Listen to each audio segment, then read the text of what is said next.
정치권도 태풍 카눈 소식에 촉각을 곤두세웠습니다. 여야 가릴 것 없이 한 목소리로 우려를 표하며 철저한 대비를 강조했는데요. 국회 나가 있는 취재기자 연결해 보겠습니다. 김수강 기자. 네, 국회입니다. 여야 모두 태풍 피해를 대비한 만반의 준비를 주문했습니다.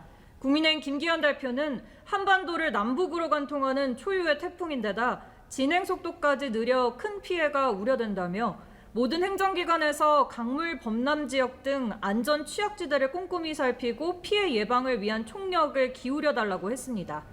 김 대표는 어제 전국 시도당에 긴급 공문을 통해 태풍 북상에 대비한 비상대기도 지시했는데요. 민주당도 정부의 철저한 대비와 대응을 촉구했습니다. 다만 윤석열 정부에 대한 공세도 이어갔습니다.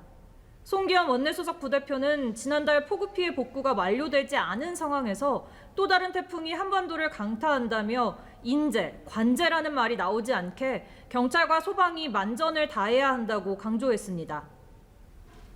네, 그리고 오늘 민주당 이재명 대표에 대한 검찰의 출석 통보 소식도 알려지면서 여야 신경전도 거세지는 모습이죠.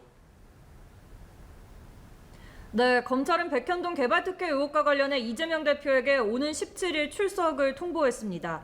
이재명 대표는 검찰 수사에 당당하게 응하겠다고 했습니다.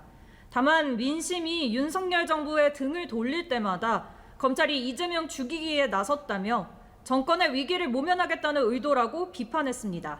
이 대표의 입장 직접 보겠습니다.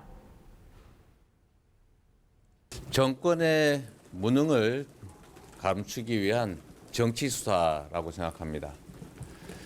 없는 죄를 만들어 뒤집어 씌우는 것이 가장 큰 국가 폭력입니다. 반면 국민의힘은 이 대표를 겨눴습니다. 이 대표가 연루 의혹을 받는 쌍방울 대북 송금 의혹과 관련해 이화영 전 경기도 부지사의 재판이 파행을 거듭하는 점을 파고들었는데요. 김기현 대표의 발언 보겠습니다. 막바지 몸부림으로 이재명 보스 구하기 시도가 극에 달하고 있습니다.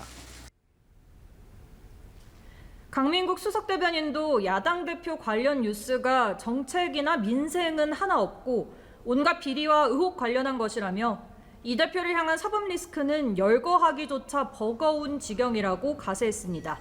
지금까지 국회에서 전해드렸습니다.